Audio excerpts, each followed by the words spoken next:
Bonjour et bienvenue. Je suis Cécile Demeyer et j'anime ce podcast qui démocratise l'investissement dans des articles de luxe neufs et d'occasion. Oui, on parle bien de sacs, de chaussures, de bijoux, de vêtements ou encore d'accessoires de luxe dont les rendements sont juste exceptionnels. Mais attention, on ne se lance pas n'importe comment sur ce marché particulier. Bonjour à toutes et à tous. Pour cette toute première interview de LuxInvest Podcast, j'ai le grand plaisir de recevoir Jean-Philippe Roland de La Malencoin. La Malencoin propose la restauration et la vente de malles de luxe de type Louis Vuitton, Goyard, Moina pour ne citer que. C'est une belle aventure dans laquelle il s'est lancé avec son épouse depuis plus de 20 ans.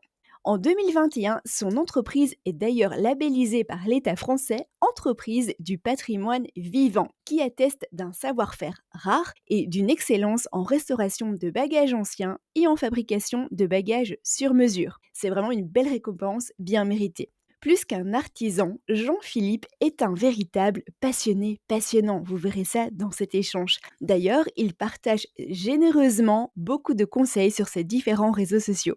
La malle de voyage de luxe aujourd'hui ne voyage sans doute plus beaucoup, c'est vrai, mais elle est bien devenue un véritable objet de décoration à l'aura exceptionnelle. Je vous laisse à présent avec notre échange. Bonjour Jean-Philippe et un grand merci d'avoir accepté cette interview. J'aimerais vous demander déjà de nous expliquer tout simplement en quoi consiste votre beau métier qui allie plusieurs disciplines. Bonjour Cécile. Oui, effectivement, ça allie plusieurs choses. Nous avons plusieurs activités. La première activité, c'est la vente de bagages anciens. On va dire première en chiffre d'affaires, pas forcément en temps. La seconde, c'est la restauration de bagages anciens. C'est quand même notre activité la plus importante, on va dire. C'est restaurer des bagages. Donc, Mhm. pour des clients privés, pour des collectionneurs, pour des marchands, etc. Ça, c'est la partie, moi, qui me passionne le plus. Et puis ensuite, nous avons la fabrication de bagages, qui est une petite partie où on fabrique sur mesure des bagages, en général des prototypes ou des pièces uniques. Nous ne sommes pas, nous, destinés à faire de la production. C'est-à-dire qu'un Mhm. client qui veut 15 malles, c'est pas chez nous qu'il faut venir. Nous, on va en faire une. Donc, c'est les trois activités principales, Principal. sachant Mhm. qu'en complément de tout ça, évidemment, on a une boutique de pièces détachées. C'est-à-dire qu'au fur et à mesure des années, moi, j'ai collecté beaucoup de pièces détachées. Et donc, j'ai aussi fait fabriquer des pièces sur mesure particulières. Et donc, je rends service à certains marchands en achetant des pièces ou en les faisant fabriquer et en les revendant à certains marchands étrangers ou en les revendant à des particuliers. C'est génial, on peut vraiment compléter en fait des malles où il manquerait une pièce ou l'autre. C'est ça. Et alors j'aimerais aussi revenir sur un élément qu'on avait parlé en off lors de la préparation de cette interview, c'est qu'en fait restaurer des malles, en fait, ça demande de maîtriser quelque part plusieurs disciplines. Est-ce que vous pouvez nous expliquer en quoi ça consiste? Quelles sont ces disciplines à maîtriser? Vous avez effectivement plein de choses. C'est la raison pour lesquelles les mâles m'ont passionné. Moi, au départ, j'ai comme beaucoup appris l'ébénisterie, la menuiserie.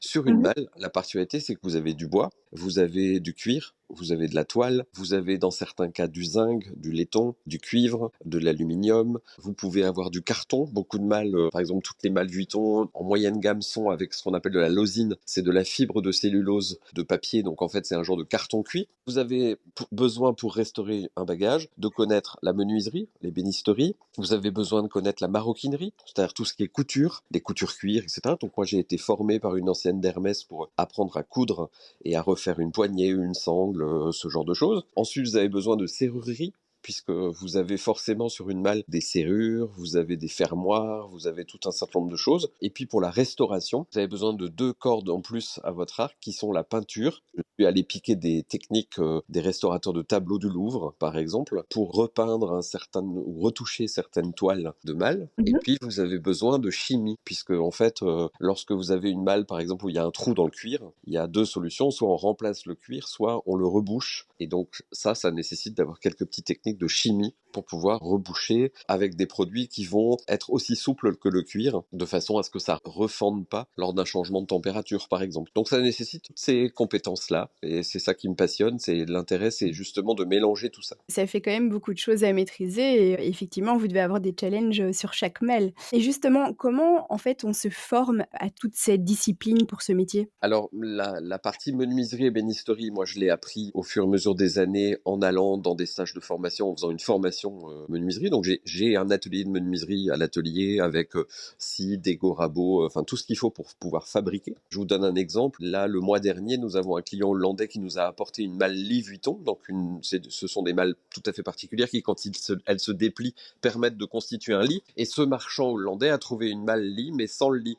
Donc il faut refaire le lit. Bon, ça a nécessité d'aller d'abord dans une scierie acheter du bois. Une fois que j'avais trouvé le bon bois, la bonne essence, il faut la déligner, la découper, la dégauchir, la raboter, préparer en fait l'ensemble du bois. Après, il a fallu fabriquer la totalité des parties métalliques. Donc il faut savoir souder, éventuellement forger ou modifier des pièces métalliques standards pour les modifier, pour les rendre compatibles avec ce qui se faisait à l'époque. Ensuite, il a fallu coudre le sommier. Donc, ça nécessite d'avoir une machine à coudre, de coudre, etc. Ça, c'est mon épouse qui a une formation de couturière et aussi de gainière. Le gainage, c'est l'habillage intérieur des bagages. Ensuite, il a fallu restaurer la malle en tant que telle. On a restauré la totalité du bagage. Ensuite, on a un employé qui s'appelle Marc, qui est peintre de son état, qui lui a fait des petites retouches de peinture particulières. Et donc, pour toutes ces tâches-là, on a été formés, ça fait quand même 25 ans maintenant qu'on fait ça, au fur et à mesure, par certains postes par des professionnels et d'autres par l'expérience. Par exemple, la chimie, je l'ai appris avec un chimiste qui était bénévole au musée du bagage. Le musée, c'est un truc qu'on a créé à côté et qui m'a beaucoup donné de recettes de chimie, qui a beaucoup travaillé avec nous pour trouver des astuces de chimie. Par exemple, comment reconstituer un vieux cuir à partir de poudre de cuir. Il faut mélanger différents produits pour pouvoir refaire une fleur de cuir et reconstituer du cuir pour boucher un trou, pour enlever une fente, pour ce genre de choses. Ça, c'est l'expérience et c'est la multiplication des essais qui a permis de savoir comment faire. Oui, donc si je résume, en fait, il y a vraiment une transmission d'un savoir-faire, mais aussi d'un autre côté, il y a le fait d'essayer des choses et d'améliorer tout le temps les techniques. C'est ça. Il y a une partie en fait des techniques de maroquinerie ou de menuiserie où il n'y a pas à inventer. Les choses existent et il faut savoir refaire comme ça se faisait. Donc là, Mmh. on fait un processus nous de reverse engineering, c'est-à-dire que dans le temps, moi j'ai démonté des centaines de malles. J'ai beaucoup démonté des malles pour savoir comment c'était fabriqué ou pour les reconstruire parce qu'il fallait les restaurer. Donc à force, on voit comment c'est fabriqué, ce qui fait que c'est beaucoup plus facile de restaurer une pièce qu'on connaît par cœur. La meilleure solution pour réparer une 2 chevaux, j'en sais rien, moi je suis pas mécano, mais c'est de démonter la 2 chevaux complètement et de la remonter. Une fois que vous avez fait ça 4 fois, 5 fois, 10 fois, évidemment, vous savez parfaitement comment réparer telle ou telle pièce parce que vous savez où ça va et vous connaissez votre moteur par cœur. Et dans un bagage, c'est exactement la même chose. Moi, j'ai appris ça à la fois à l'école, tout ce qui est menuiserie, maroquinerie, il n'y a pas de doute qu'il y a des techniques et que l'idéal, c'est de trouver un maître qui va vous apprendre à comment le faire. Et ça, je dirais, par exemple, la menuiserie, il y a quand même beaucoup d'écoles de menuiserie, des ministéries. Donc, ça s'apprend, Oui. c'est Mmh. du temps, ça s'apprend. La passion permet, en fait, d'aller plus vite dans l'apprentissage, mais aucun doute qu'il faut l'apprendre. Et puis après, vous avez une partie qui tient de la personnalité de la personne qui fait. Comment, par exemple, enlever la rouille sur une pièce. Vous avez des techniques qui sont connues, et puis après, vous avez des techniques qui sont personnelles à chacun parce que vous avez un tour de main. C'est un peu Oui. comme le pâtissier ou le grand cuisinier. Faire la même recette que 3 gros, tout le monde peut le faire, mais la pâte de 3 gros, tout le monde l'a pas. C'est exactement la même chose en restauration. Non, je suis tout à fait d'accord, je restaure moi-même, certaines de mes pièces de luxe et voilà, j'ai développé certaines techniques donc effectivement, il y a les choses qui existent et après, on essaye de mettre sa patte et de voir ce qui fonctionne le mieux, ce qui rend le mieux aussi donc je suppose qu'en fonction de la pièce, ça doit être un peu la même chose, c'est que vous appliquez la technique qui va rendre le mieux sur la pièce? Alors, oui, sachant qu'après chacun a son style. Moi, je suis surtout connu par les collectionneurs pour avoir un style qui respecte la patine. Mon Mmh. idée à moi, c'est de jamais restaurer un objet de façon neuve. Si c'est pour faire un objet neuf, autant aller chez le fabricant, acheter un objet neuf. Vous avez des restaurateurs qui, pris par leur frénésie de restauration, vont faire un peu du tuning. C'est-à-dire que ils vont rendre l'objet plus neuf qu'à l'origine. Ça, Mmh pour mh. moi, c'est un crime de lèse-majesté. Donc, je veux surtout pas faire ça. Et ça, c'est ma patte à moi. C'est pour ça que des collectionneurs viennent nous voir spécifiquement avec nous.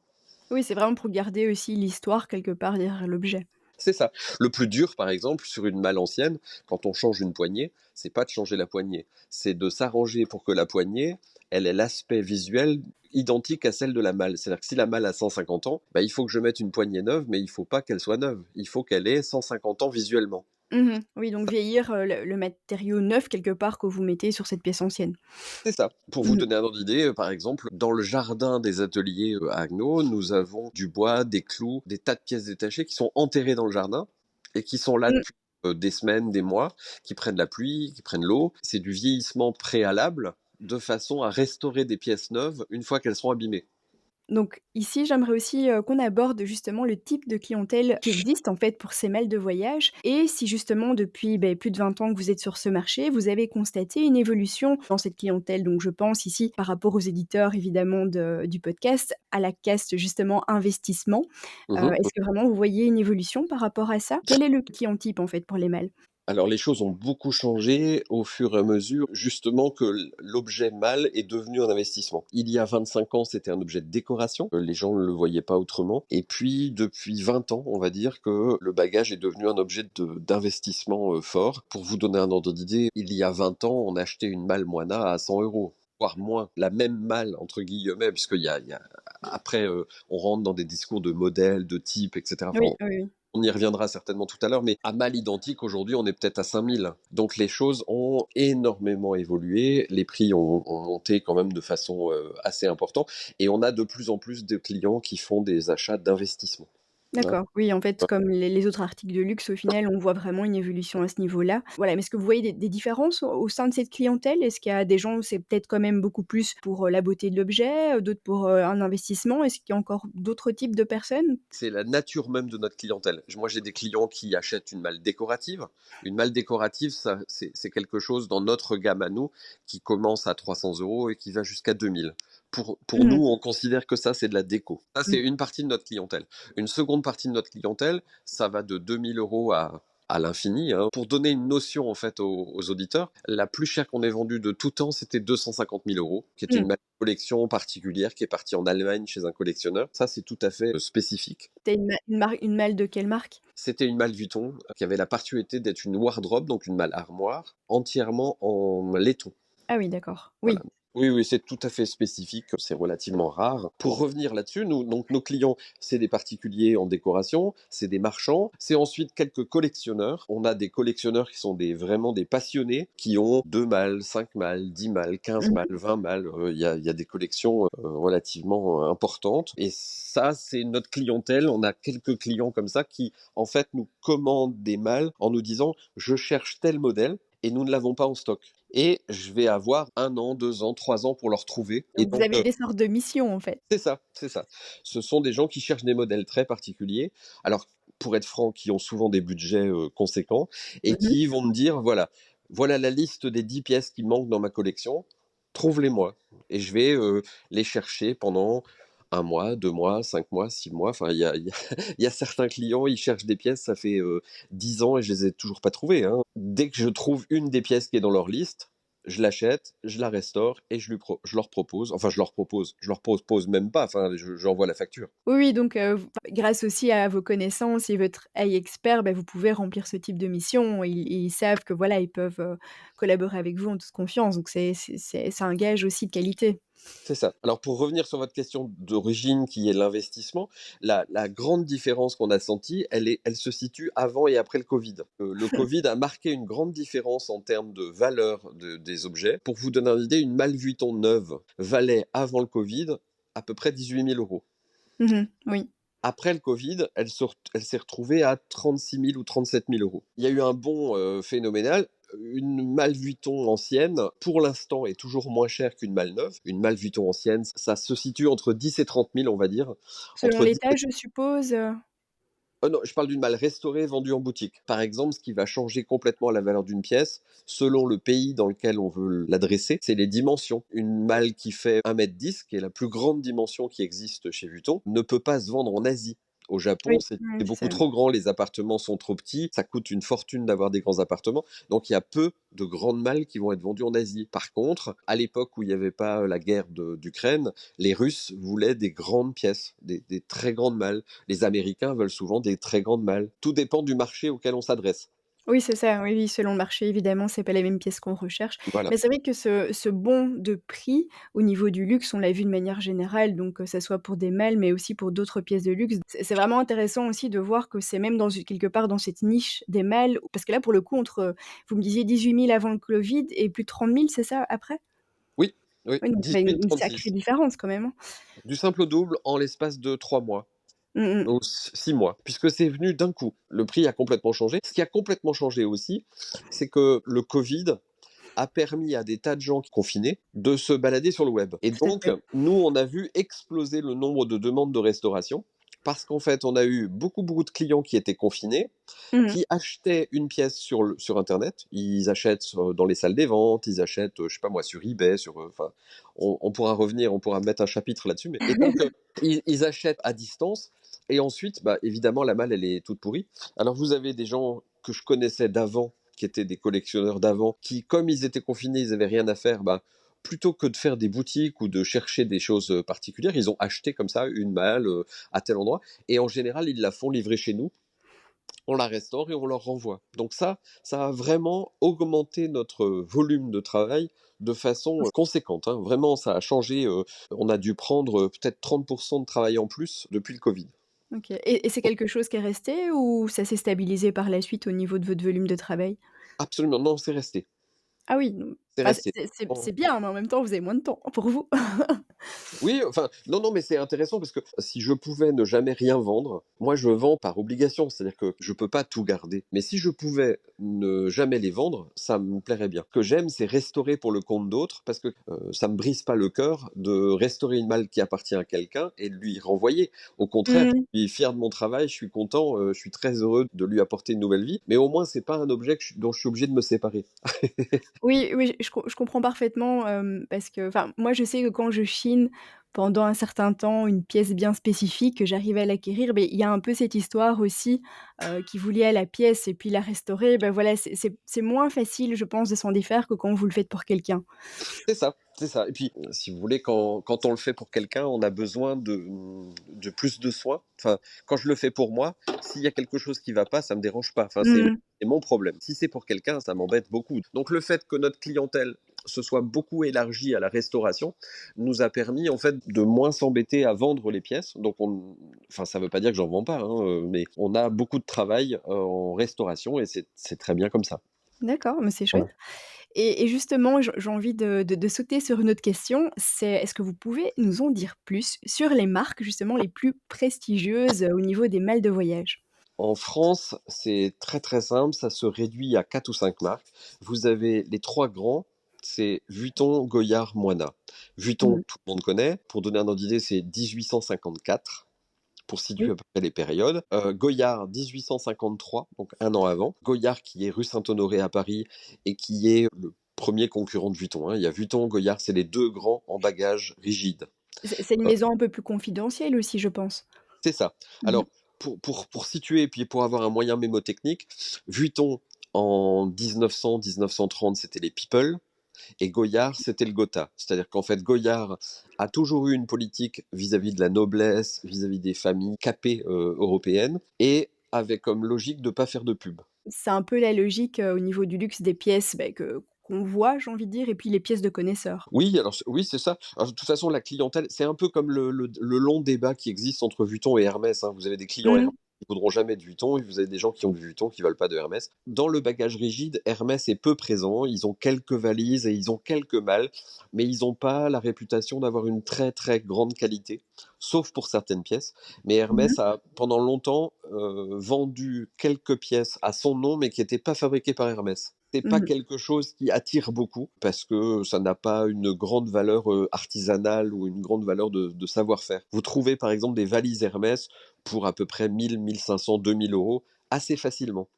Oui, oui, c'est vrai que pour du Hermès, c'est pas très cher, effectivement. Non, ça vaut pas grand-chose et une malle Hermès vaut, si c'est une vraie Hermès, on en trouve, aux alentours de 30 000.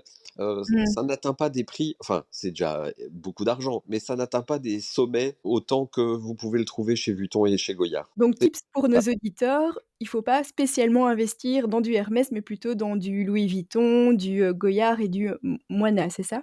Moina, oui, c'est ça. Oui. Alors ça, c'est les 3 grandes marques, Mmh Vuitton, mh. Goyard, Moina. Moina est une marque qui date de 1837, qui a disparu dans les années 60, qui a déposé le bilan, et qui a été relancé par Bernard Arnault à titre privé, non pas par LVMH, mais par Bernard Arnault, Mmh. et qui a été relancé en 2011, et qui est une maison qui a comme fonction d'être le Goyard du groupe LVMH. Et donc ils sont rue Saint-Honoré, ils sont en face de chez Goyard, et c'est une très belle maison qui a fait de très belles choses. Mais les mâles Moina nécessitent pour les acheter plus de compétences, parce que Moina, contrairement à Vuitton et à Goyard, Moina avait la particularité d'être une marque avec une profondeur de gamme très importante. Donc ils ont fait du très très bas de gamme et du très très haut de gamme. Ah En oui. collection, il faut vraiment acheter le haut de gamme. Le bas de gamme de chez Moina n'a pas plus de valeur qu'une malle ordinaire. Donc il faut avoir un tout petit peu plus de connaissances, contrairement à Goyard, où n'importe quel Goyard a déjà de la valeur, n'importe quel Vuitton a de la valeur. C'est plus simple, on va dire, De de... partir sur Louis Vuitton alors et sur, Goyard. C'est ça. Et OK. après, vous avez des marques secondaires, qui sont des marques en fait en division 2, on va dire, hein. La première division, c'est Vuitton, Goyard, Moda. Et en seconde division, vous avez des marques qui s'appellent, par exemple, aux États-Unis, qui s'appellent Au Départ, qui s'appellent. Alors ça, c'est pour les françaises, mais pour les étrangères, vous avez des marques comme Hartmann, Oshkosh ou Maurice Medler, qui sont Mmh. soit des marques américaines, soit des marques allemandes, ou une marque belge, par exemple, qui est Delvaux. Oui. Ben, Delvaux, c'est du très très très haut de gamme en sac à main, mais en bagage rigide, en malle, c'est de la seconde division. Pas parce qu'ils ne faisaient pas des choses qualitatives, pas du tout, mais c'est parce que c'est beaucoup moins connu, donc moins Mmh. recherché. C'est Donc une la maison cote, beaucoup plus confidentielle aussi, hein. c'est Elle ça, est surnommée le Hermès belge d'ailleurs. c'est ça, c'est tout à fait ça. Et, euh, et Delvaux, en termes de qualité de fabrication d'un sac à main, par exemple, Mmh mh. et à mon avis, étale en termes de qualité de Hermès. Et d'ailleurs, Mmh. beaucoup d'employés Delvaux sont passés chez Hermès, et beaucoup d'anciens d'Hermès sont passés chez Delvaux. Enfin, il y a beaucoup de croisés comme ça de métiers. Au même titre que, par exemple, en 1850, Vuitton et Goyard, donc Monsieur Vuitton et Monsieur Goyard, étaient tous les deux apprentis dans la même société qui s'appelait Maréchal, et ils étaient apprentis ensemble au même moment dans la même boîte. Passionnant ça de voir justement que dans les grandes maisons, il y a beaucoup de créateurs ou de fondateurs même d'entreprises en fait qui sont passés dans d'autres maisons. Enfin Absolument. on voit ça vraiment au niveau du luxe, on voit ça dans plusieurs maisons. C'est passionnant en fait de voir justement qu'il y a aussi un transfert de savoir-faire qui se fait déjà en fait quand ces personnes, vont pour se former. C'est ça. Vous avez des anciens de Hermès qui sont chez Goyard, vous avez des anciens de Goyard qui sont chez Delvaux, vous avez des Mmh. anciens de Delvaux qui sont chez Vuitton, etc., etc. Et donc, au bout d'un moment, les techniques de fabrication sont consanguines. Et on retrouve d'ailleurs, nous qui restaurons, on retrouve certains tours de main selon les périodes. On sait que ce tour de main-là, chez Vuitton par exemple, en 1850-1860, sur des très vieilles malles, la façon de rifter la malle, le clou, pardon, ou la façon de le tordre est tout à fait particulier à leur marque. Et puis 10 ans après, c'est pas du tout particulier. Tout le monde fait ça. Parce Mmh. qu'en fait, certainement qu'un ouvrier est parti de chez Vuitton à cette époque-là, et puis il a transmis cette méthode à un autre qui était chez Goyard, qui lui-même l'a transmis à un autre qui était chez Hermès, et puis à la fin, on se rend compte que c'est une procédure qui est devenue une norme un peu de travail chez tous les ouvriers. Mais ça permet aussi de faire évoluer les choses au final. Absolument, absolument. Mais c'est d'ailleurs très rigolo parce que chaque année, j'ai des visites à l'atelier d'ouvriers de grandes marques de luxe. Alors, je citerai pas les maisons, mais ces ouvriers viennent en général parce qu'ils sont curieux de voir comment c'était fait avant, puisque eux, souvent, fabriquent du neuf. Mmh. Et donc, ils n'ont pas la méthodologie. Et ils n'ont pas la possibilité, dans leur grande maison, de pouvoir démonter une pièce. Donc, Mmh. ils viennent en visite comme ça à l'atelier pour que je leur montre comment c'est dedans. Ah oui, d'accord. Vous pourriez faire des stages, en fait.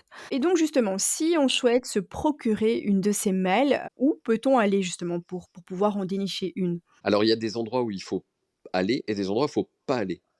Oui, ça c'est bien à savoir. Voilà, non, mais il y a des endroits à fuir. En fait, vous avez 3 solutions, on va dire, pour trouver aujourd'hui une malle ancienne. Vous avez soit les marchands, alors des gens comme nous, ou des Mmh. marchands parisiens, londoniens, etc. Enfin, des marchands. Avantages et inconvénients. Avantage, par exemple, chez moi, je vais parler de mon avantage. Je connais le métier, je suis professionnel, je vais donc faire une facture, et cette facture vaut garantie. Et c'est très très important. Il faut savoir qu'en France, mais c'est valable en Europe, hein, la notion de certificat d'authenticité est une notion qui est Mmh. totalement pipeau.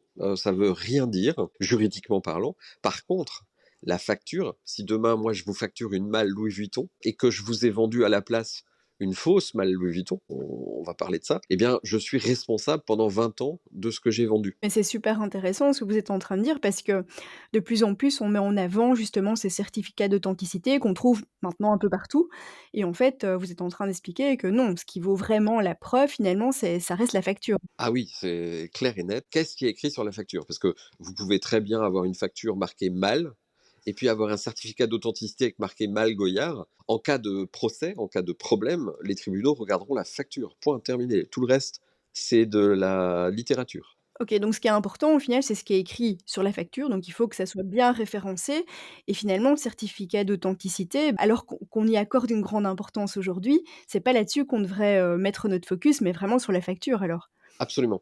D'accord. C'est 100%, c'est la facture qui compte, puisqu'elle détaille les caractéristiques de l'objet. Oui, oui, d'accord et elle engage en fait l'entreprise? Absolument. On est responsable, alors ça engage l'entreprise ou la salle des ventes, hein, on viendra Mmh. après sur les salles des ventes. Ça les engage, sur une durée. Nous, en tant que professionnels, c'est 20 ans. OK, oui, oui, donc ce qui est quand même quelque part une grosse garantie pour le particulier, qui souhaite faire ce type d'achat. Oui, alors mais c'est même pire que ça. Je vais vous dire, c'est pire que ça dans le sens où moi j'ai mis 25 ans à ce que ma réputation soit installée. C'est pour ça que des gens viennent me voir et donc nous ne pouvons pas nous permettre d'avoir de contrefaçon. Une réputation est très, très longue à créer Oui, c'est vrai. parce que bah, enfin, faut travailler pour, hein. Par contre, une réputation est très, très vite Vite démontée. perdu. Mmh, tout à fait. C'est très, très important. C'est la raison pour laquelle alors vous êtes jamais venue Cécile, mais un jour vous viendrez nous voir Oui. et c'est la raison pour laquelle, par exemple, dans nos ateliers, vous avez peut-être 300-400 malles, mais vous n'avez aucun bagage souple. Parce Mmh. que en bagage rigide, c'est très, très facile de voir un faux ou pas. D'ailleurs, des contrefaçons de Mal Vuitton, par exemple, ça n'existe pas. Il y en a quelques-unes en Chine de gens qui sont amusés à fabriquer des malles neuves, mais Mmh. en malle ancienne, il n'y a pas de contrefaçon. Il existe des bidouilles, il existe des trucs un peu limite, mais il n'existe pas de contrefaçon. Bien réalisé, c'est ça que vous voulez dire. Oui, il n'existe pas de contrefaçon, comme vous avez par exemple un faux Birkin. Oui, Des, oui. des faux Birkin qui vraiment trompent, vraiment même des pros, Oui, ce qu'on appelle aujourd'hui des super fakes. Ça se c'est nomme ça. comme ça, c'est C'est ça. vraiment des contre bah, j'explique pour les auditeurs qui ne connaîtraient pas. Donc les super fakes, c'est vraiment des contrefaçons qui sont réalisées de manière, entre guillemets, «très précise», bien que ça ne va pas être de la même qualité et qu'on ne connaît pas les conditions de fabrication. Mais même un professionnel aura du mal, en fait, à distinguer, beh, la vraie pièce de cette pièce contrefaite. C'est ça. Par exemple, alors je parlerai pas d'Hermès, mais de Vuitton. Moi, j'ai déjà vu des super fakes de sacs Vuitton mieux faits que Vuitton. La Oui, c'est pour qualité dire. est supérieure. Et Mmh. donc, c'est la raison pour laquelle moi, je me considère pas comme compétent en sac. Alors, même si je sais en faire un, je sais en démonter un, enfin, j'ai une certaine compétence en maroquinerie, mais je considère que je ne suis pas compétent parce que j'en fais pas assez. Oui, Pour oui. être compétent en sac à main, il faut en voir tous les jours, tous les jours, tous les jours, tous Oui, les oui, jours. je confirme. Euh, c'est la seule solution. Il faut vraiment en toucher tout le temps, tout le temps, tout le temps. Et quand vous avez vu 50 fois un Birkin et que vous l'avez eu dans les mains, le 51e qui est faux, vous le prenez dans les mains et en quelques secondes, vous savez qu'il est faux. On peut avoir des bases et un certain nombre de critères qui aident. Moi, par exemple, vous m'envoyez une photo d'une Malle Vuitton. Juste sur la photo, en quelques secondes, je vais vous dire, ah, ce clou-là, ce clou-là, ce clou-là, ils ont été modifiés.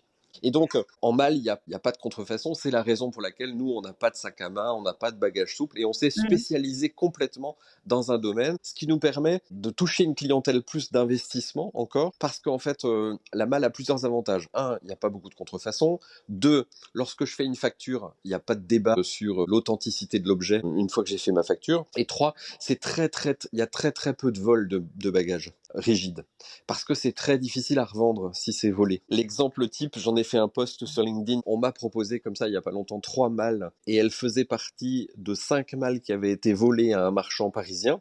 Mmh. Ces 5 malles-là avaient été diffusées dans toute l'Europe à tous les marchands et à tous les professionnels. Donc on savait tous que ces 5 malles-là avaient été volées. Et le jour où elles sont arrivées en photo chez moi, bah, j'ai prévenu le marchand qui a prévenu la gendarmerie et il a récupéré ces malles 8 jours après. Ça apporte une certaine sécurité. Alors qu'un sac à Mmh. main Birkin qui vous est volé sur la plage, c'est plus Mmh. difficile à retrouver. Ça veut pas dire que c'est impossible, hein, mais c'est plus difficile parce que le marché est plus mondialisé ou plus en quantité, c'est plus nombreux et puis il y a pas forcément de choses qui vont permettre de le personnaliser à ce point-là. Et puis je suppose aussi, en termes de volume, imaginons que quelqu'un, fasse un cambriolage chez vous, qui tombe sur une malle, Louis Vuitton. Enfin, il faut déjà être plusieurs pour la transporter, avoir ce qu'il faut pour la transporter, alors que voilà, un sac ou des bijoux, c'est plus facile à voler. Donc même à ce niveau-là, en fait, le volume de la pièce et sans doute son poids font aussi que c'est pas quelque chose, on va se dire, d'office qu'on va emporter, quoi. C'est ça. Et donc, où peut-on se les procurer? Donc vous Ah oui. m'avez dit qu'il y avait Oh, 3 lieux différents. alors, Il y a vu un. il y a les marchands, donc en France, on est deux, trois. Il y a deux marchands au plus de Saint-Ouen et il y a nous. Eux font de la vente et pas de restauration, et nous, on fait la vente et la restauration. Mais en gros, si vous voulez, il y a trois marchands français. Il y a deux, trois marchands en Angleterre. Il y a un marchand en Allemagne. Enfin, voilà. Ça, c'est la première solution. Je précise juste pour les auditeurs aussi que c'est très Oui. important évidemment, de vérifier à qui on achète, enfin je dirais à quel magasin ou quelle boutique on achète ses malles. Donc, voilà, vous, ça fait plus de 25 ans que vous existez.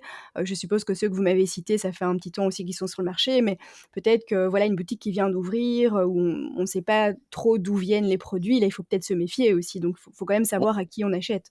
je me méfierais d'une boutique éphémère. Mmh. Voilà. Par exemple, hein, le gars qui ouvre juste, par exemple, pour les 2 mois des fêtes, ça, je me méfierais parce que je suis pas sûr de pouvoir le retrouver, quoi. Enfin, voilà. Deuxième solution, c'est les salles des ventes. Alors, les salles des Mmh. ventes, Aux il y a à enchères? boire, Oui. ouais, aux enchères, oui.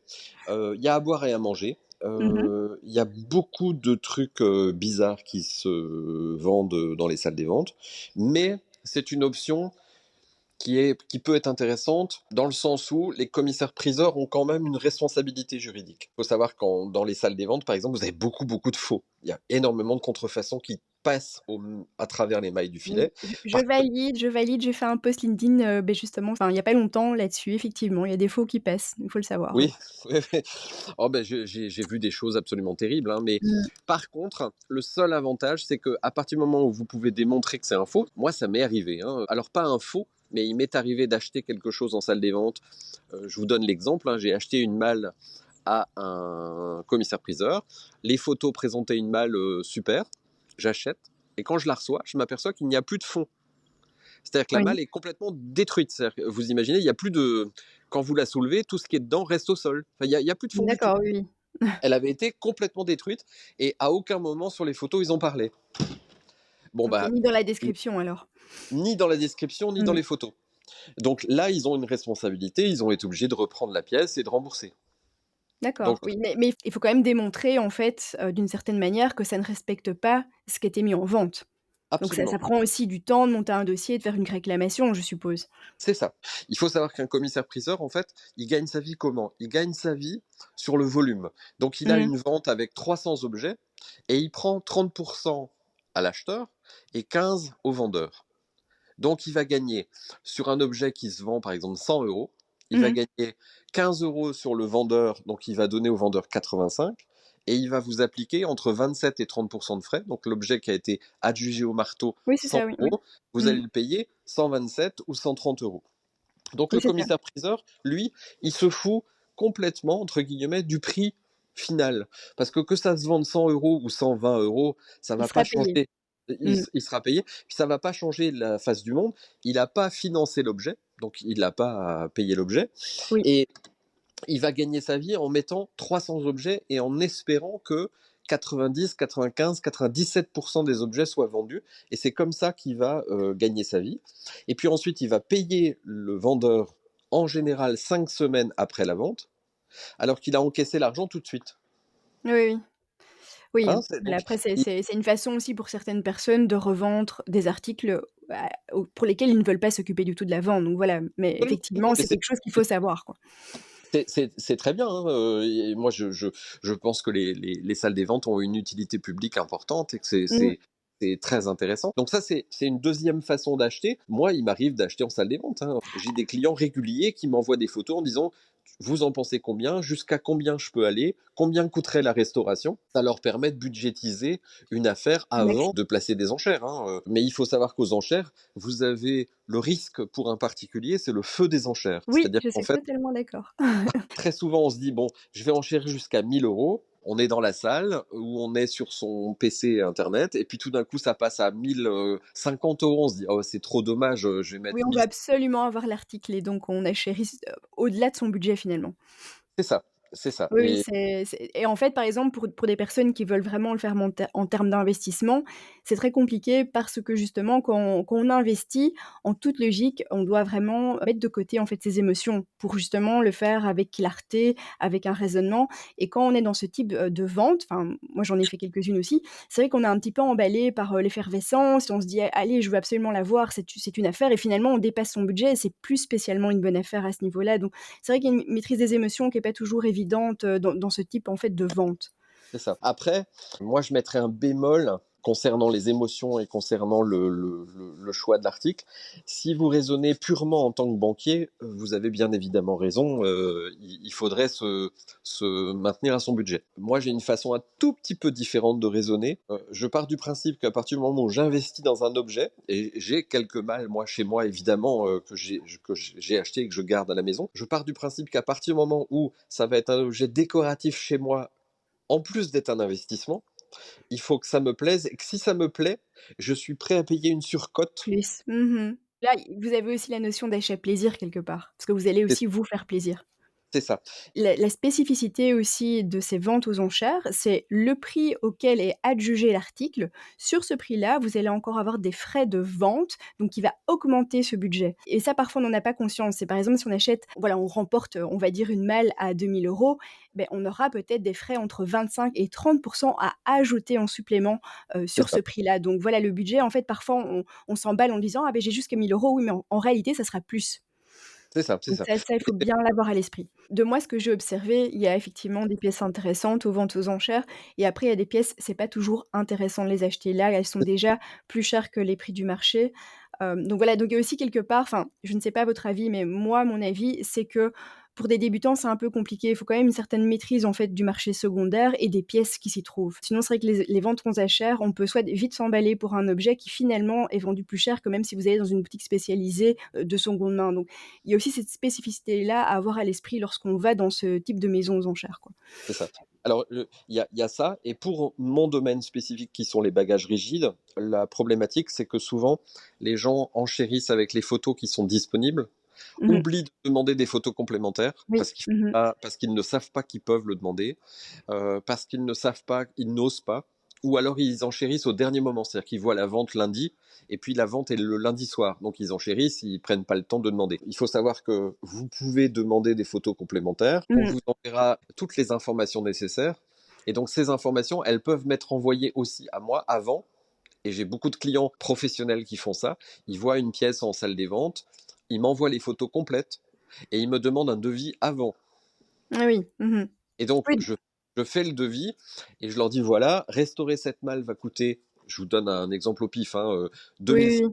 2500 euros. Bon, bah, ils savent que s'ils l'achètent 8000, ils vont avoir 30% de frais, donc ils vont la payer 10 000. Ils vont rajouter 2500 euros de frais de restauration. Mmh mh. Donc, ça va faire un coût final à 2500 euros. Ils partent du principe que cette malle en vaut 18 000. Bon, bah, ils vont se dire ma marge est suffisante ou ma marge est pas suffisante. Enfin, à eux de décider après ce qu'ils veulent faire. Mais c'est comme ça que beaucoup de décisions peuvent se prendre. Et souvent, le particulier va minorer, il va oublier les 30% de frais et il va oublier qu'il faut la restaurer. Et il va comparer par rapport au prix d'une malle en boutique. Et c'est là où c'est pas du tout la même chose. Pour les sources de malles, où les trouver, vous pouvez en trouver aussi dans les regroupements de marchands. C'est un peu comme les brocantes, mais ce sont des brocantes qui sont ouvertes qu'à des professionnels.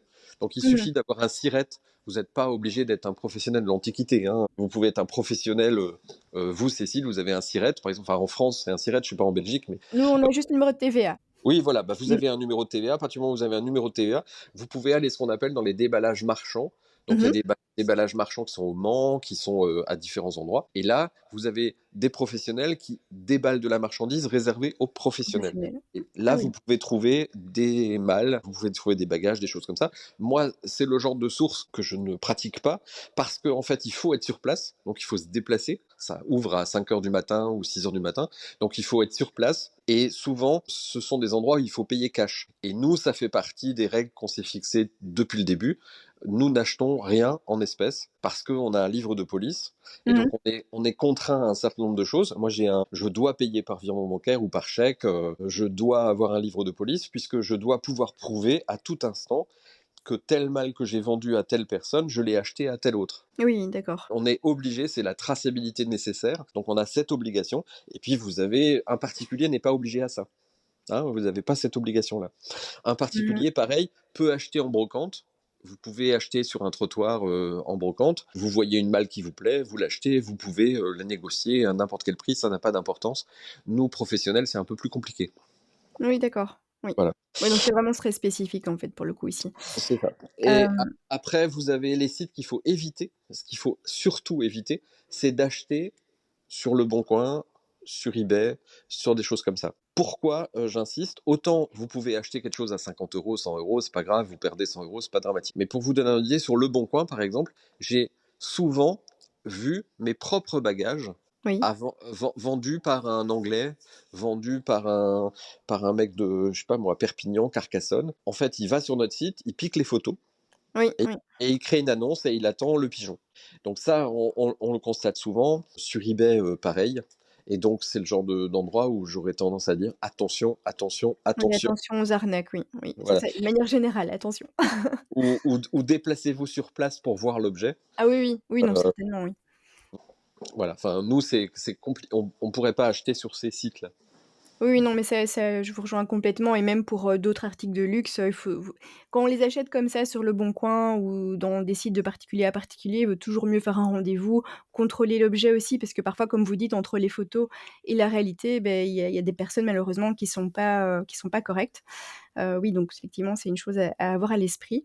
Alors Heu, attention, un rendez-vous sur place, j'insiste sur un point, ok pour des objets pas chers, pour des objets chers, ne le faites pas. C'est arrivé plusieurs fois dans le temps, il y a quelques années, vous avez des gens qui se sont fait braquer leur portefeuille arrivé sur place. Ils achetaient des objets à 5 000 à 6 000 euros, payés en espèces, ben vous imaginez bien, il n'y avait pas d'objet, mais il y avait trois mecs qui attendaient le gars pour lui piquer ses 5 000 balles et partir. Dans un endroit public, c'est mieux. Oui, oui, oui, mais enfin, il faut faire attention à ça, quoi. Voilà, enfin, Oui, non, c'est voilà, sûr, mais je pense que pour certains montants, c'est pas spécialement la bonne solution effectivement de cette manière-là. Moi personnellement, les des pièces de plusieurs milliers d'euros, je j'achète pas de la main à la main, quoi. Je préfère clairement, passer c'est ça. par un site de confiance.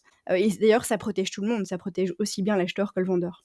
C'est ça, c'est ça. Et donc concrètement, en fait, si on souhaite se lancer dans cette niche particulière de pièces de luxe, donc de la malle de voyage, à partir de quel budget, avec quel budget on pourrait justement se procurer une pièce qui serait déjà intéressante? Je vais répondre pas tout à fait à cette question-là. En fait, je vais comparer ça à la bourse. Si vous investissez en bourse, vous avez deux choix. Vous avez soit d'acheter des pièces, des valeurs du CAC 40, L'Oréal, Microsoft, Apple, Google, enfin, les valeurs les plus connues. Dans ces cas-là, il y a un prix marché. Exemple, vous voulez acheter une malle Louis Vuitton, on est dans le CAC 40. C'est très peu de risques et donc une plus-value qui sera en gros de 5-6% par an, mais on ne pourra pas espérer beaucoup plus. Mmh. En deuxième division, c'est-à-dire sur le marché des actions non CAC 40, eh bien, il y a un peu plus de risques, mais les plus-values sont plus importantes. Exemple, vous achetez une malle Delvaux. La valeur d'une Delvaux sera légèrement inférieure aujourd'hui par Mmh. rapport à une Vuitton, mais on peut partir du principe que Delvaux, dans le temps, aura une plus grande valeur parce que Delvaux va se développer. L'exemple typique que je cite, c'est Moina. En 2011, une malle Moina, ça valait, je vous dis, 200, 300 euros. Bernard Arnault rachète Moina. Résultat, les Moinas sont passés de 200 à 1500. La boutique s'est développée, ça a été un succès dans tous les pays asiatiques. Il y a une forte demande de Moina en Corée, en Asie, au Japon, en Thaïlande. Je dois vendre une trentaine de moinas par an en Thaïlande. Donc il y a eu beaucoup de demandes dans ces pays asiatiques. Aujourd'hui, moina vaut 3-4 fois plus. Après, dans le domaine du luxe, ce qu'il faut savoir, c'est que plus la pièce est rare, Mmh mh. moins elle est courante, plus elle a tendance à prendre de la valeur. Donc, je vais prendre un exemple. L'entrée de gamme chez Vuitton, l'investissement, je dirais, de base, c'est une valise Vuitton, ça vaut, allez, on va dire 2 000 euros. La valeur de ces pièces-là progresse petit à petit, mais relativement peu. Pourquoi? Parce que tout le monde peut s'acheter une pièce à 2 000 euros. Enfin, tout le monde. On s'entend. Oui, oui, oui. Je dis pas que c'est pas de l'argent, hein, c'est déjà beaucoup d'argent. Certains clients richissimes ont les moyens de s'acheter la valise neuve qui vaut 11 000. Donc ils sont moins intéressés par l'achat de la pièce qui date des années 60 et qui vaut 2 000. Mmh mh. Pourquoi? Parce que c'est stricto sensus la même.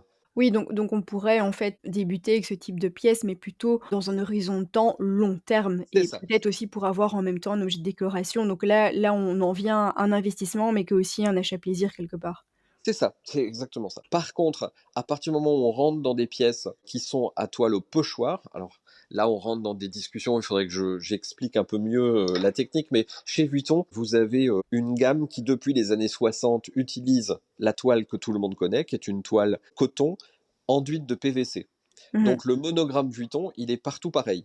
Avant les années 60, le pochoir était fait à la main. Il était peint, et on appelle ça la toile au pochoir. Et cette toile au pochoir fait que chaque petit motif a son petit défaut qui lui est propre. C'est-à-dire que c'est propre, si vous voulez, à la fabrication manuelle des choses. Oui, une pièce Nous, unique. c'est une pièce unique, voilà, c'est ça. Et nos collectionneurs, les amateurs éclairés, on va dire, de pièces comme ça, veulent toujours des mâles avant les années 50 parce que vous n'en trouverez jamais deux pareilles. Elles sont Mmh. totalement, totalement uniques. Et là, par contre, il y a matière en investissement, puisque nous pensons, si vous voulez, toutes les pièces qui datent d'avant les années 50, ce sont des quantités finies. On ne peut plus en fabriquer. La toile au pochoir à la main, c'est impossible à refaire. Même Vuitton aujourd'hui, si vous voulez le refaire, n'aurait pas les moyens de le refaire. Enfin, c'est trop compliqué. Ça serait très très cher. Mmh. Oui. Donc, la Mmh. valeur de ces pièces a tendance à augmenter, surtout que le marché s'est mondialisé. Et donc, Mmh. nous partons du principe qu'un jour, les pièces anciennes de 1900, 1910, 1920, 1930 vaudront plus cher que des pièces neuves. Oui, parce qu'en fait, plus le temps va passer, moins on aura d'exemplaires en bon état aussi, souvent. C'est ça. Mmh. Et donc, ce qui se passe, c'est qu'aujourd'hui, une malle ancienne vaut à peu près un tiers ou la moitié, on va dire la moitié, allez, pour simplifier, la moitié d'une pièce neuve. Une malle courrier, ce qu'on appelle une malle courrier, c'est une malle qui fait 1 mètre par 50 par 50, en gros, hein, un gros rectangle. Une malle courrier vaut chez Vuitton neuve à peu près 35 000 euros, 36 000 euros TTC. En boutique aujourd'hui, vous trouvez la même, mais des années 1910, donc en plus haut de gamme, puisqu'elle souvent elle a les bordures en cuir, elle a les coins en laiton, les serrures en laiton, alors que les malles qui sont faites aujourd'hui, les cornières sont en carton, en losine. Mmh. Donc ces malles-là se trouvent aux alentours de 20 000. Là, budget de départ plutôt 20 000 alors sur des pièces au pochoir. Sur des pièces au pochoir très belles, on va dire budget de départ 12, et ça va de 12 à 30 en fonction du type de pièce. Ouais. D'accord. Et Mmh. ça, si vous voulez, par contre, à l'échéance 10 ans, on sait qu'il y a toutes les raisons pour lesquelles les prix augmentent. Oui, donc ça si on a entre 12 et 30 000 € à placer, c'est une bonne idée d'aller sur ce type de pièce, en fait. Voilà. Nos clients, en fait, pourquoi ils investissent dans des pièces comme ça, je vais vous dire, plutôt que d'acheter un tableau en art contemporain, par exemple, pourquoi ils choisissent une malle de luxe? Alors, parce qu'ils ont une appétence plus vers la malle que vers le tableau, ça c'est une première possibilité. Mais la deuxième, c'est que souvent un tableau d'art contemporain, ça vaut 10 000 balles, 15 000 balles, et l'investissement dépend complètement de la carrière de l'artiste, Oui. et que dans le contemporain, vous avez 1500 artistes contemporains, et puis il y en a peut-être un qui va prendre de la valeur. C'est un peu la start-up de l'art contemporain. Et souvent, dans les tableaux, dès qu'un artiste a un peu de valeur, pour pouvoir investir, c'est au minimum 50 000. Mmh. Une malle Vuitton, ça permet de s'acheter une sculpture pour beaucoup, beaucoup moins cher que de l'art contemporain, tout en ayant quelque chose d'utile qui sert. On peut ranger les albums de famille, on peut s'en servir comme bar, on peut s'en servir pour ranger des couvertures l'hiver, on peut s'en servir. Enfin, ça devient une sculpture utile. Quand on met ça en perspective, au final, ça reste accessible, en fait. Oui, c'est ça, c'est ça, c'est ça. Enfin, accessible.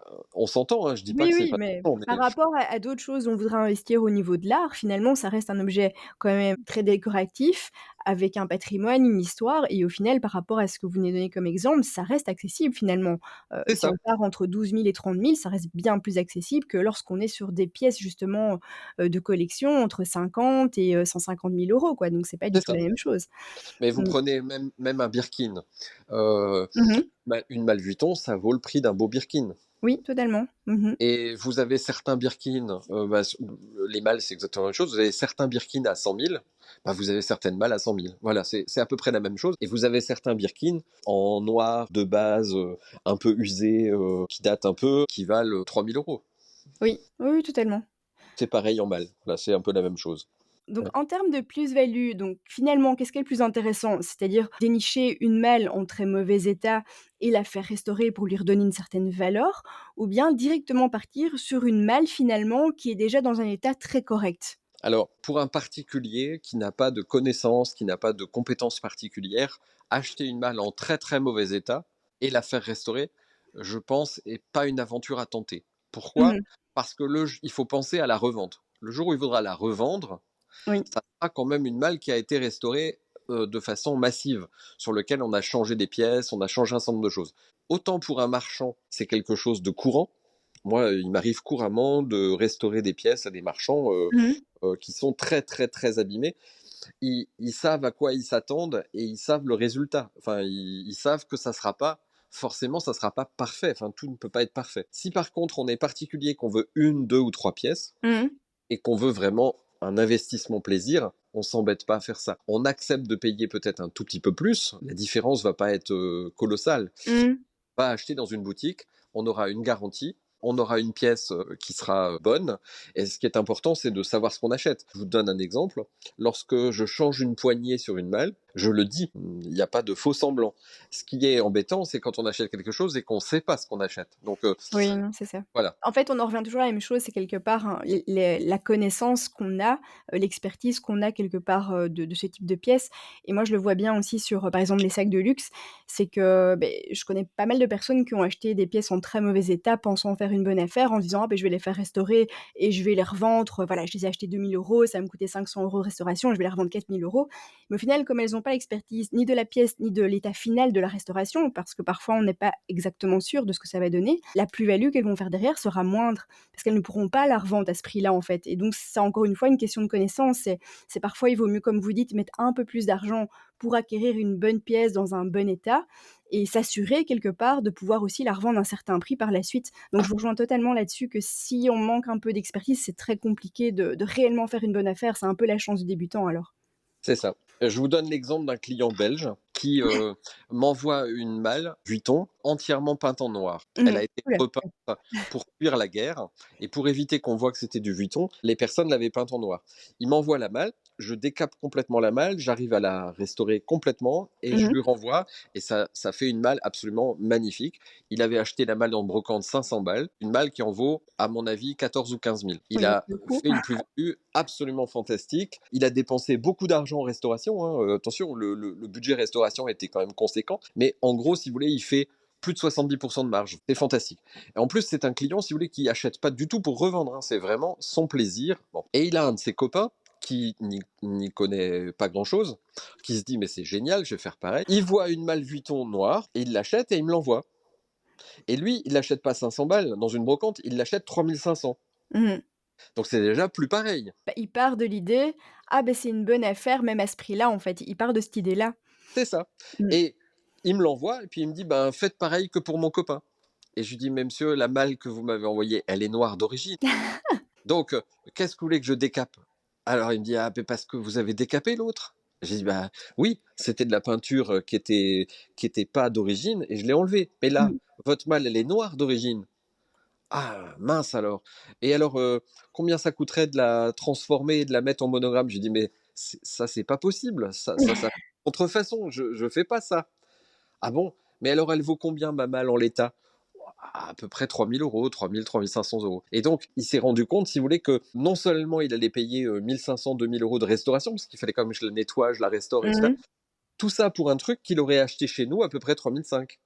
Donc le monsieur là, il s'est trompé, mais par excès d'optimisme. Vous voyez, il s'est pas du tout intéressé au problème. C'est pour ça que je conseille souvent aux gens, pour les premières, une, deux, acheter des pièces chez un marchand qui va vous expliquer, qui va vous commenter, qui va vous expliquer ce qu'il a restauré et qui vous fera une facture et qui va vous vendre quelque chose sur lequel vous pouvez vous baser. Et après, je conseille aux gens de lire quelques livres sur l'histoire de Vuitton ou des Maltiers, de se renseigner. Pourquoi pas de venir aussi visiter le musée du bagage? Nous, on a créé un musée avec la ville d'Agno, qui est la plus grande collection d'Europe de bagages. Il y a quand même Mmh. 500 bagages exposés, qui vont du XVIIe siècle jusqu'à nos jours et qui expliquent l'évolution du bagage. Donc, au départ, on avait des coffres, ensuite, on a fait des malles, enfin bref, selon les modes de transport, les malles évoluent. Et donc, les gens s'intéressent à la fois, si vous voulez, à l'investissement, Mmh.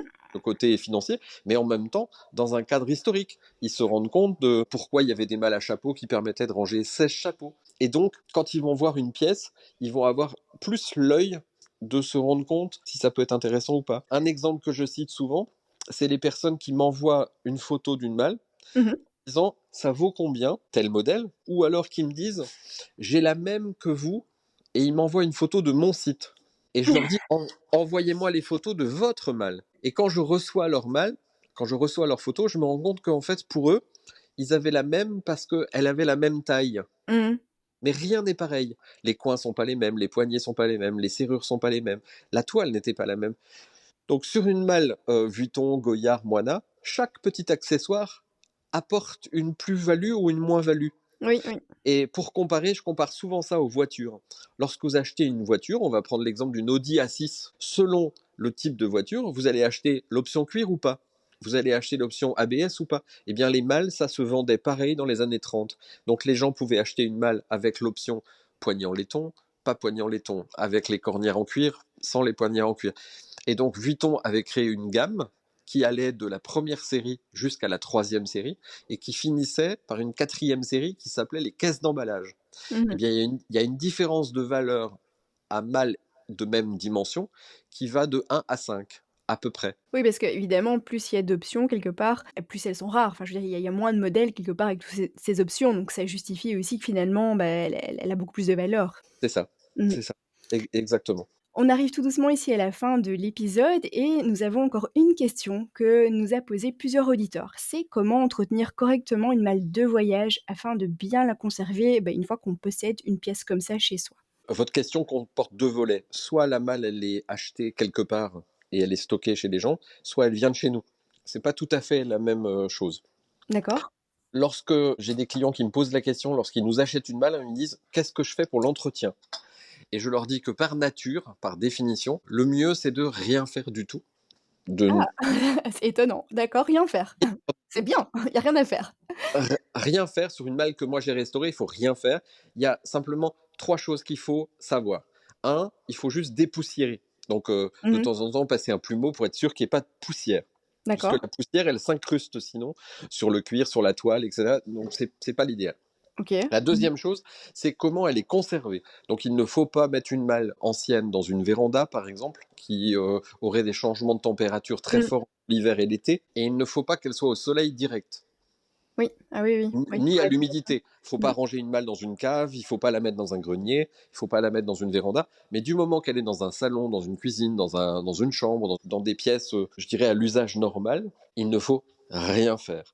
Et au bout de 5 ans, 6 ans, ce qu'on peut faire, c'est simplement prendre un peu de crème mix à bébé si on n'a rien du tout. Si c'est bon pour une peau de bébé, c'est pas mauvais pour un cuir. Et on Mmh. va passer un petit peu de crème mix à bébé, ou mieux si on a un peu de savoir-faire, on prend du baume cuir et Mmh. on va baumer les cuirs pour éviter qu'ils sèchent.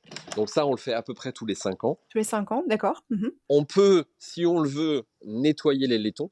Et dans ces cas-là, on prend un chiffon en coton et on va nettoyer un peu les laitons selon des procédures que j'explique lorsque je vends une malle et je démontre ou je montre, ou j'ai fait des petites vidéos pour expliquer comment le faire. OK, donc faut pas non plus mettre n'importe quel produit, hein, dessus, on est d'accord? Parce qu'il y a pas Oui, mal de produits qui existent justement pour les métaux. alors, il faut éviter tous les produits standards du marché qui sont faits comme par exemple comme le Mirror. C'est une discussion que j'ai beaucoup avec des gens. Le Mirror est un produit qui permet de nettoyer les laitons et les cuivres. Oui. C'est parfait si vous nettoyez un lustre en cuivre. Le problème, c'est que ces produits ont de l'acide. Oui. Et lorsqu'on le passe sur le laiton, ils vont déborder un peu sur le cuir. Dans un premier temps, on voit rien. On va passer un petit peu d'eau ou un petit peu de chiffon et ça va enlever en fait le surplus. Donc on va croire que tout est ok. Mais en fait, au bout de 3 mois, 6 mois, ce produit-là qui est resté incrusté dans le cuir va commencer à noircir et il va, par l'acidité qu'il a apporté, brûler en fait le cuir ou la toile et noircir. Et on le voit souvent si vous voyez des bagages où Mmh. tout autour du laiton c'est des auréoles noires, Oui. ça est nettoyé au miroir et c'est brûlé, il n'y a plus rien à faire. Donc ça, c'est vraiment catastrophique. Il faut éviter tous ces produits acides, donc pas d'acidité lorsqu'on nettoie du laiton. Franchement, c'est une astuce qui a beaucoup de valeur parce que je sais que sur beaucoup de sacs à main également, les personnes utilisent ce produit, Mirror et donc vous avez exactement le même problème que vous venez de décrire. Donc attention avec ces produits. Merci pour l'astuce. Alors ça, c'est important. Et donc la seule chose que les gens peuvent faire, exemple, vous avez une très belle malle et puis vous avez votre gamin de 4 ans qui vient avec ses mains pleines de Nutella et Mmh. qui pose les mains dessus et qui en met partout. Bon, ça se nettoie avec une éponge humide On va nettoyer en fait la toile et le cuir qui a été touché par la confiture ou le Nutella du petit. On va laisser sécher. Ce qui est surtout important, c'est qu'il n'y ait pas d'humidité. Donc laisser sécher à l'air. Et 2-3 jours après, on va venir avec une cire incolore, cire d'abeille, cire naturelle. Hein. On va passer avec le doigt un petit peu de cire sur la zone qui avait été touchée par le Nutella et qu'on a été obligé de laver. On va laisser toute la journée cette cire s'imprégner et sécher. Et Mmh. puis le soir, on va prendre une vieille chaussette, un chiffon en coton, et on va frotter pour lustrer en fait et faire briller. Et le lustrage a deux intérêts. Le premier, c'est qu'en frottant, vous allez chauffer cette cire, donc il va y Mmh. avoir un effet de brillance, de satin, donc ça va être esthétique, mais surtout, ça va permettre en fait de durcir cette cire en surface, de façon à ce que la poussière qui va se déposer sur la toile ne s'imprègne pas dans la cire. Si vous aviez laissé la cire sans la lustrer, eh bien la poussière vient se coller immédiatement et Mmh. ça va faire un paquet. C'est pour ça, par exemple, que sur certains vieux meubles, quand il y a eu, que ça a été ciré, puis resciré, et que les gens n'avaient pas lustré entre-temps, eh bien, vous avez toute une crasse qui se fait Oui. au fur et à mesure Oui, du oui. temps. Voilà, c'est ce qu'on veut éviter en lustrant. On va éviter cette problématique-là, et ça va permettre de maintenir et d'entretenir sa pièce. Mais globalement, moi, je conseille aux gens de ne rien faire, sauf si il y a des vrais travaux à faire, et dans ces cas-là, on va voir un professionnel. Mais Mmh si mh. c'est pour de l'entretien, le mieux, c'est de rien faire du tout. Il y a pas de nécessité, normalement, de faire quoi que ce soit. OK, donc ça, c'est une bonne nouvelle. Donc ne rien faire, mais tout de même un petit peu dépoussiérer. Voilà, c'est ça. Voilà. Et vous aviez parlé d'une deuxième, donc si ça ne vient pas de chez vous, Si c'est une pièce qui a été trouvée en brocante, par exemple, ah bah, on vous heu, l'amène, voilà. alors vous pouvez nous l'amener, mais ce qui est important d'abord, c'est de s'assurer que la pièce n'est pas habitée, qu'il n'y a pas d'insectes. Mmh. Pour vérifier ça, vous posez la pièce quelque part, et de préférence à la cave ou dans une zone où il n'y a pas vos meubles, quoi, hein. Vous la Oui, posez oui. sur un papier blanc, vous la posez, vous la laissez pendant 8 jours, et ensuite vous la soulevez. Et vous Oui. vérifiez qu'il n'y a pas de petit tas d'insectes qui a été fait. Et si c'est le cas, ben, vous mettez la malle dans un sac poubelle et vous l'amenez chez un pro pour qu'elle soit désinfectée, enfin qu'elle soit traitée. Parce que là, il faut traiter. C'est-à-dire qu'il va Oui. falloir tuer les insectes. Et pour ça, il faut un souffleur à haute pression pour enlever la poudre à l'intérieur du bois. Et puis ensuite, il va falloir faire des injections de produits dans les petits trous des verres de Mmh. façon à être sûr de pouvoir traiter correctement. Et puis, ce que vous pouvez faire aussi, c'est passer à l'intérieur de la malle que vous trouvez en brocante un petit coup de vapeur haute pression de façon à être sûr d'enlever la moisissure ou de tuer un petit peu les choses. Parce que souvent, quand on trouve une malle en brocante ou dans un grenier, Mmh. etc., il y a deux problèmes. Il peut y avoir les insectes et puis il y a surtout l'odeur. Oui. Il Oui, peut c'est y vrai. avoir des odeurs désagréables. Donc ça, c'est le plus compliqué souvent pour un particulier, c'est de savoir comment retirer les odeurs, et c'est vraiment pas facile, quoi. Hein. Il y a certains cas où c'est vraiment compliqué. Donc avant de mettre la malle vraiment chez vous, assurez-vous de faire un genre de zone de décontamination. Voilà. Mmh. Oui, oui, Voilà. donc pour tout ce qui va être verre à bois ou champignons et cetera, quoi.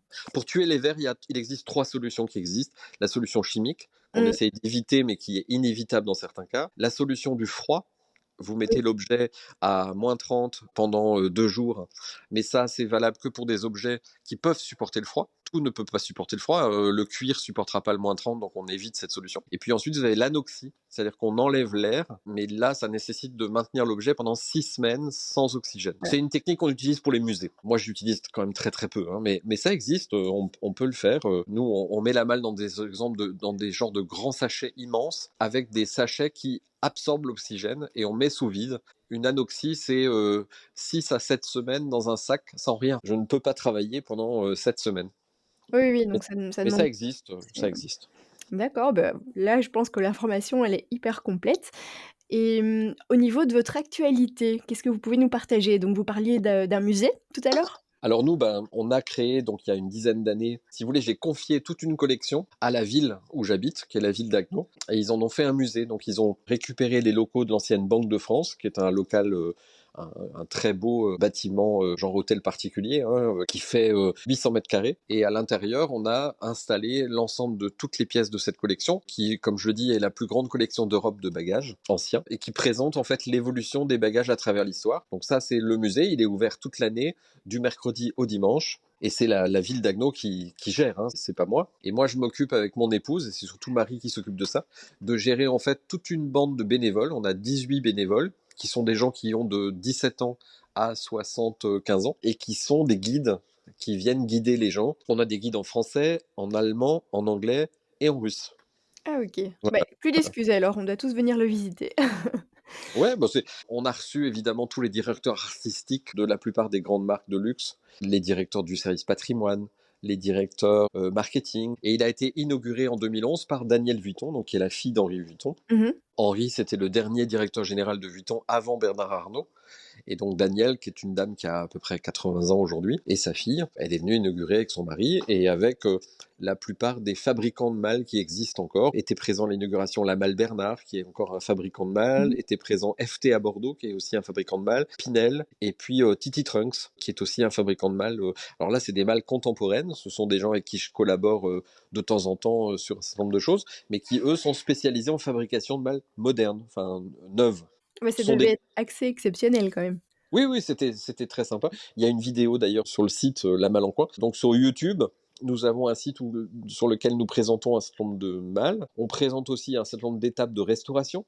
On présente quelques fabrications sur mesure que nous avons fait. Et puis on a une zone tuto pour les gens qui veulent eux-mêmes se lancer dans des petites réparations. On a fait par exemple des tutos sur comment changer une poignée sur une malle ou comment rifter un clou. Et ça permet d'appuyer en fait le site que nous avons, où on a un site qui est fait en 3 parties. Vous avez une partie, c'est les malles en vente.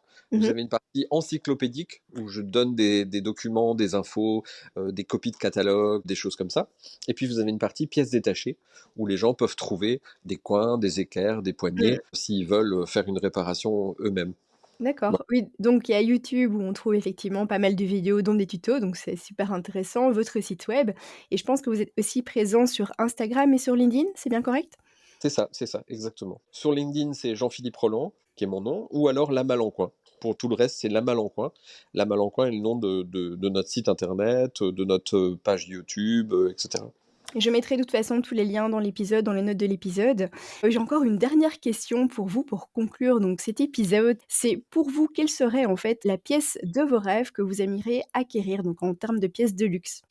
Qu'est-ce que j'aimerais Je pense à certaines pièces que j'ai eues en main et que malheureusement à l'époque j'ai vendues, que j'aurais bien aimé garder. Il y en a une qui m'a beaucoup amusé, c'était une malle d'exploration qui était en laiton et qui servait à des voyages en Afrique dans les années 20. Ah oui, donc chargé d'histoire. Voilà, voilà, c'est ça. Mais moi, c'est ce qui me plaît beaucoup, si vous voulez, c'est qu'il y a le mix entre le luxe et Mmh. l'histoire. C'est pas du luxe qui n'a pas de sens. Ce luxe-là a un réel sens d'histoire. Les gens qui partaient en déplacement à l'époque se payaient, entre guillemets, quelque chose de bien pour pouvoir voyager correctement. Imaginez qu'en 1920, il arrivait que des familles partent prendre les eaux, par exemple, à Bordeaux, et j'ai trouvé des archives, vous avez des gens qui arrivent à l'hôtel avec 50 malles. Donc si je résume, la pièce un petit peu, de vos rêves que vous voulez acquérir, c'est quelque chose que vous avez déjà vu passer dans vos mains alors?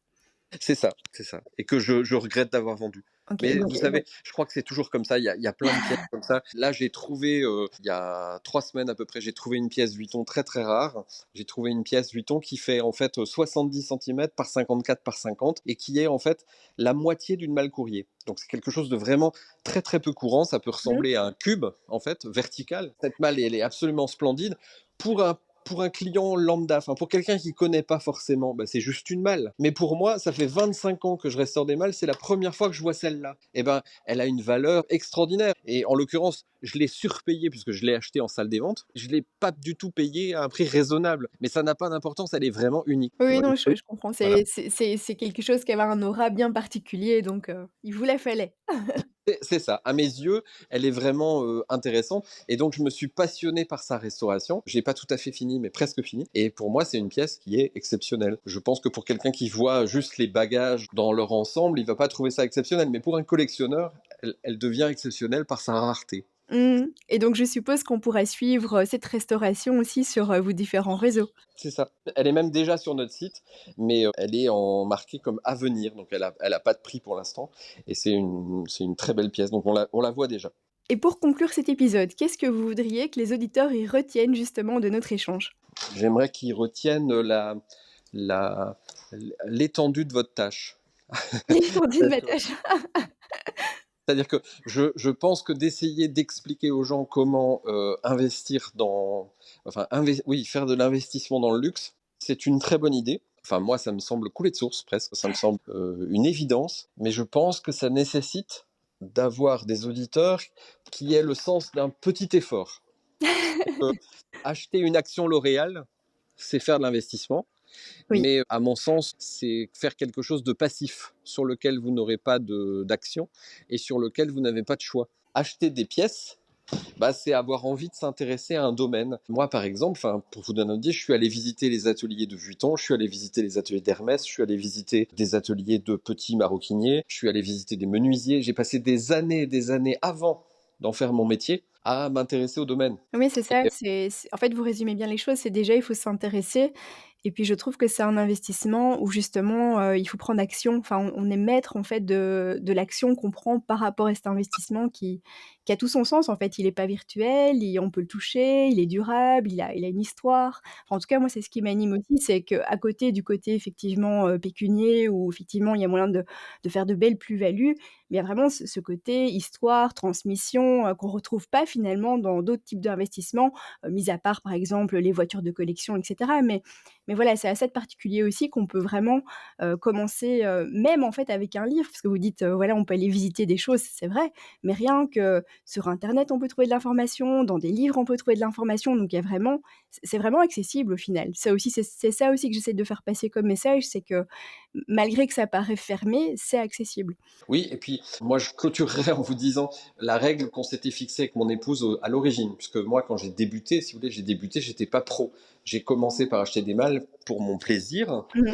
et nous nous étions fixé une règle très très ferme avec mon épouse, c'est que nous n'achetions, parce que j'ai eu une collection à titre privé jusqu'à 100 mâles. C'est déjà Donc une très belle collection.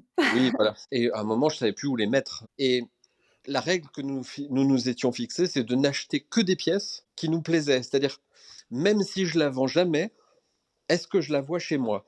Mmh. Si la réponse était non, j'achetais pas, quel que soit le prix. Donc il y a des pièces d'investissement que je n'ai pas achetées, Mmh. alors que j'aurais certainement pu faire une plus-value. Enfin, même de façon certaine, j'aurais pu faire une plus-value. Aujourd'hui, je le sais, mais à l'époque, je ne savais pas forcément. Et je me suis toujours fixé comme règle, je n'achète qu'une pièce si elle me plaît. S'il ne m'en restait qu'une, est-ce que ça pourrait être celle-là? Si la réponse est oui, je l'achète, quel que soit le prix.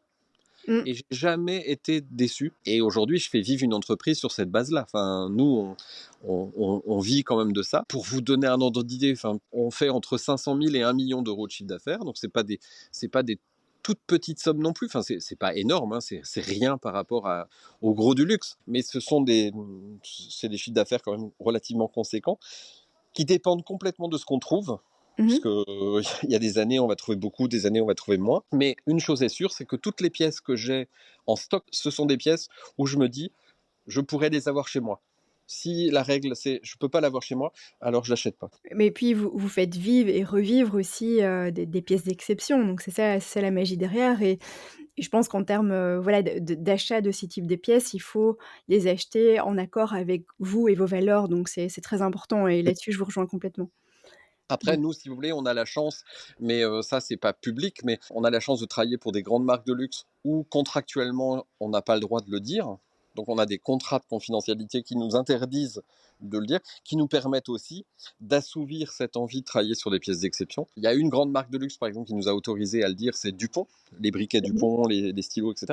On a restauré la totalité de leurs archives en bagages. Donc, il y avait 27 nécessaires de toilettes, avec de la nacre, de l'or, de l'argent, du galuchat, du mh. croco, du caïman, enfin tout ce que vous pouvez imaginer. J'ai passé 6 mois quasiment à restaurer leur collection. Ça permet d'assouvir sans forcément acheter. Et petit point important, c'est un détail mais c'est important quand même, je pense qu'on doit être les seuls marchands en Europe à être assurés pour ça. Ça paraît rien, C'est mais important. Non, non, c'est important. pour les professionnels, c'est très très important. J'y pense à cause de Dupont, puisque Dupont, c'est les seuls qui m'ont demandé mon copie de contrat d'assurance. Mais on est assuré pour 1 million d'euros d'objets confiés dans l'atelier. Ouais, non, c'est important, c'est un élément hyper important lorsqu'on confie ses pièces justement à un professionnel. Je suis totalement d'accord, donc Ouais, merci de le souligner. j'y pensais pas, mais c'est important de le signaler, puisque Mmh. souvent les gens n'y pensent pas. C'est Mais vrai. on sait jamais, je peux brûler, je peux avoir, je sais pas moi, un problème, X ou Y, voilà. Donc et puis bien évidemment, pour être assuré, il faut des conditions de sécurité, donc on a coffre, alarme, barreaux aux fenêtres, et cetera. Donc voilà. Mais en tout cas, je conseille, aux auditeurs d'aller faire un tour sur votre site internet et s'ils ont l'occasion de même venir vous voir.